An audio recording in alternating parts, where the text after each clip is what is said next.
போயிடலாமா?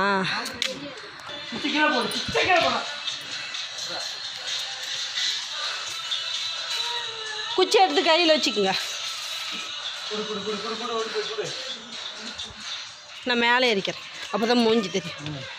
பிரியா நேரம் வந்தா சொல்லு பிரியா.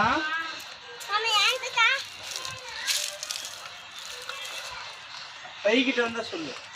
பாப்பா கூட அனுப்பிவிடு. வா வா வா வா.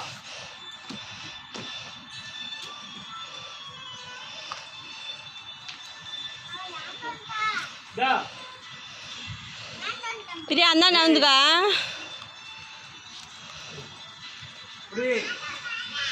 வா வாமா. நீ ஒன்று தனியா பிடிக்கும். என்ன வாங்க போனேன்.